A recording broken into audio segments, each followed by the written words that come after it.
Halo, selamat pagi dan selamat siang atau selamat malam, dimanapun Anda berada. Di kesempatan ini, kami dari kelompok Descartes akan mempresentasikan tugas proyek mata kuliah Sejarah Pemikiran dengan topik mengenai apakah iman dan akal budi bertentangan. Anggota kami berjumlah 5 orang yang terdiri dari Adeline Rievalila, Clementine Natasha, Leonardo, Nicholas Cho, dan Rafsunyani Yuda. Dan sekarang saya, Rafsunyani Yuda, akan menjelaskan mengenai filsafat abad pertengahan, ateisme Forbach, dan Theodicea. Filsafat pada abad pertengahan, setelah periode pemikiran zaman kuno yang berorientasi pada kosmologi, muncullah periode abad pertengahan di mana pemikiran filsuf pada zaman ini berorientasi pada persoalan ketuhanan, iman, atau nalar dan iman. Pemikiran yang dihasilkan oleh filsuf pada zaman ini mempunyai ciri yaitu teosentrisme. Ateisme Forbach. Ludwig Forbach merupakan filsuf Jerman dari abad ke-19 yang dikenal sebagai seorang ateis. Forbach terkenal karena buku yang ia publikasikan ke masyarakat yang berjudul Das Wesen des Christentums. Buku ini menjelaskan mengenai kesadaran tentang Tuhan yang dimiliki oleh orang Kristen atau agama pada umumnya. Agama mengenalkan sosok yang sempurna atau yang lebih tinggi dari manusia atau dari diri mereka sendiri. Dalam buku itu juga mengenalkan teori proyeksi. Teori proyeksi itu apa? Teori proyeksi menjelaskan bahwa manusia yang merupakan makhluk terbatas membayangkan atau memproyeksikan diri mereka kepada yang ideal atau yang sempurna. Hasil dari proyeksi itu sendiri adalah Tuhan. Proses itu dilakukan oleh kelompok yang besar, di mana kelompok itu telah melakukan proyeksi dari generasi ke generasi, sehingga proyeksi tersebut dianggap sebagai sesuatu yang objektif atau real bagi sebagian besar masyarakat. Jadi karena itulah Forbach menganggap bahwa Tuhan itu bukanlah realitas, tetapi hanyalah imajinasi bersama atau imajinasi kolektif oleh sebuah kelompok. Selanjutnya adalah Theodicea. Theodicea diambil dari kata theos yang berarti Tuhan dan dike yang berarti keadilan. Theodicea merupakan persoalan mengenai keadilan dari Tuhan dengan perkala dalam bentuk pertanyaan, yaitu jika Tuhan yang Maha Kuasa, mengapa ada yang jahat? Jika Dia Maha Baik, mengapa ada yang menderita? Karena itu, mari kita simak jawaban dari para filsuf mengenai problem Theodicea ini.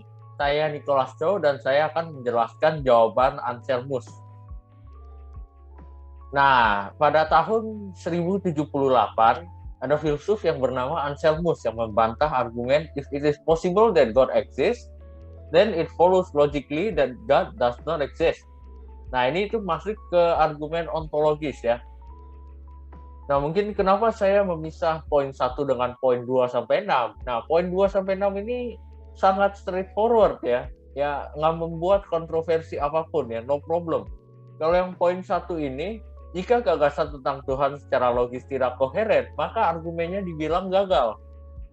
Nah, kita bisa lihat apakah a maximally great being itu absurd ya di bawah kanan ini. Nah, a maximally great being, all powerful, all knowing, morally perfect in every possible world ya, atau yang berarti semua kuat, tahu tentang segala hal, sempurna secara moral di setiap kemungkinan dunia. Ini kelihatan seperti ide yang sangat koheren ya. Nah, bisakah kita memparodikan argumen ini dan membuatnya berhasil untuk apapun? Nah, mungkin kita bisa ambil ya contoh seperti burger ya. Maximally great burger dan maximally great being. Nah, ini aja secara mata aja udah kelihatan sangat beda ya, karena maximally great burger ini bisa dimakan ya. Nah, jadi maka itu maximally great burger itu adalah ide yang tidak koheren. Nah, ide Tuhan pastinya adalah ide yang koheren, yang berarti eksistensi Tuhan itu mungkin. Nah, dan ontological argument berkata, if God possibly exists, then God actually exists. Yang berarti jika Tuhan mungkin ada, maka Tuhan benar-benar ada. Saya Adeline Ria Valira. Pada kesempatan kali ini saya akan menjawabkan berdasarkan jawaban Thomas Aquinas. Thomas Aquinas ini terkenal dengan 5 jalan untuk mengetahui bahwa Tuhan itu benar-benar ada. Yang pertama itu adalah gerak. Segala sesuatu itu pasti bergerak, dan setiap gerakan itu pasti ada yang menggerakkan. Contohnya misalnya buku yang merupakan benda mati itu sebenarnya bisa bergerak jika kita menggerakkan buku tersebut. Yang kedua, adanya sebab akibat. Sebab akibat, setiap akibat itu pasti ada sebabnya. Namun ada penyebab yang tidak diakibatkan. Nah, dialah sebab pertamaan itu adalah Tuhan. Yang ketiga itu ada keniscayaan. Di dunia ini itu ada hal yang bisa dan ada yang tidak ada. Contohnya itu misalnya benda-benda yang dahulu itu ternyata ada yang musnah, tapi juga ada juga benda yang ternyata tidak ada, ternyata tuh sekarang adanya. Contohnya mungkin kayak fosil-fosil tersebut, lalu juga artefak-artefak itu merupakan niscaya, yang dimana dulunya sudah kita anggap tidak ada, namun sekarang masih ada. Yang keempat itu pembuktian berdasarkan derajat atau gradus melalui perbandingan.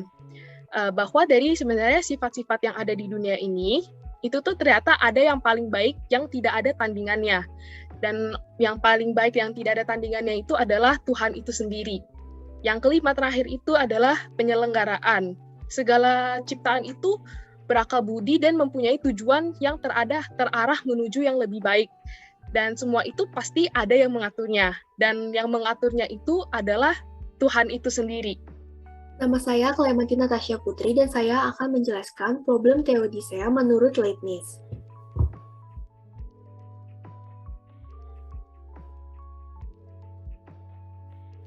Gottfried Wilhelm Leibniz atau Leibniz merupakan seorang tokoh rasionalis modern dan dia juga seorang filsuf Jerman. Beliau merupakan filsuf yang berpengaruh di abad ke-17 dan juga 18. Dia terkenal dengan pemikiran Theodicea-nya, dan dia juga membuat buku yang berjudul Theodicea pada tahun 1710.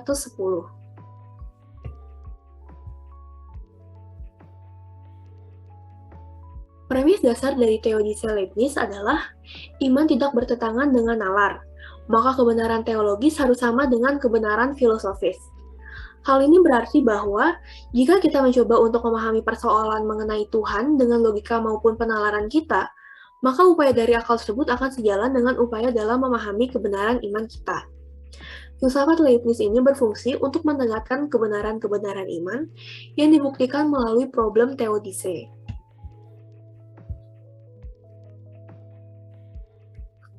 Leibniz merumuskan kembali mengenai masalah dalam kehidupan sehari-hari yang sering kita lihat atau kita rasakan. Permasalahannya adalah Allah dikatakan Maha Kuasa dan juga Maha Baik, tetapi mengapa ada kejahatan di dunia ini? Jika Allah Maha Kuasa, dunia ini harusnya dibuat dengan sempurna. Dan jika dipikir secara logis, Allah yang Maha Kuasa tentu akan menciptakan dunia yang sempurna.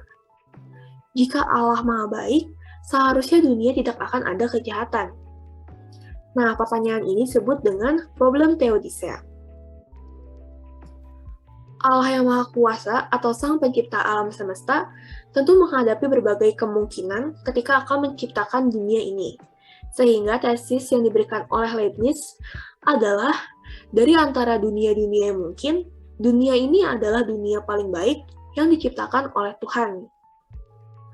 Tesis ini bersesuaian dengan pencipta dan juga penciptaan. Dari pencipta yang maha baik, dihasilkan penciptaan yang baik pula. Mengenai problem Theodicea, yaitu jika benar di dunia ini yang terbaik, mengapa ada kejahatan fisik, moral, dan ontologis? Leibniz memberikan 3 jawaban.